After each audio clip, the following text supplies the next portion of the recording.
বিএনপির ভারপ্রাপ্ত চেয়ারম্যান তারেক রহমানের দেশে নিরাপত্তা নিয়ে শঙ্কার কারণ নেই বলে জানিয়েছেন স্বরাষ্ট্র উপদেষ্টা জাহাঙ্গীর আলম চৌধুরী। যার যেমন স্ট্যাটাস সেই অনুযায়ী নিরাপত্তা নিশ্চিতের কথা উল্লেখ করে তিনি বলেন, বাংলাদেশে কোনো ব্যক্তিই ঝুঁকিতে নেই। দুপুরে সচিবালয় আইন শৃঙ্খলা সংক্রান্ত কোর কমিটির বৈঠক শেষে এসব কথা বলেন উপদেষ্টা। বিডিআর হত্যাকাণ্ড নিয়ে কমিশনের প্রতিবেদন গুরুত্ব সহকারে দেখা হচ্ছে বলেও জানান তিনি। শামীউজ্জামান চৌধুরীর রিপোর্ট। শারীরিক নানা জটিলতা নিয়ে এক সপ্তাহের বেশি সময় ধরে হাসপাতালে চিকিৎসা নিচ্ছেন সাবেক প্রধানমন্ত্রী ও বিএনপি চেয়ারপারসন বেগম খালেদা জিয়া। এরপর থেকেই দলটির ভারপ্রাপ্ত চেয়ারম্যান তারেক রহমানের দেশে ফেরার গুঞ্জন শুরু হয়, যদিও বিষয়টি তার একক নিয়ন্ত্রণাধীন নয় বলে মন্তব্য করেন তারেক রহমান।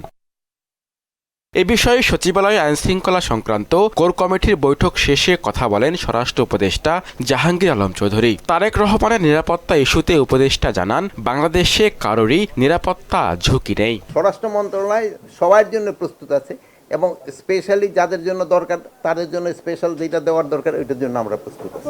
বাংলাদেশে কারো কোনো নিরাপত্তার কোনো শঙ্কা নেই। বিডিআর হত্যাকাণ্ডের স্বাধীন তদন্ত কমিশনের প্রতিবেদন যথেষ্ট গুরুত্ব সহকারে দেখা হচ্ছে বলে জানান তিনি। স্বরাষ্ট্র মন্ত্রণালয় এটা খুব সিরিয়াসলি দেখতেছে এবং এটা আপনি দেখছেন ওই ভলিউম কতগুলি এগুলি আমাদের সম্পূর্ণটা পড়া হয় নাই।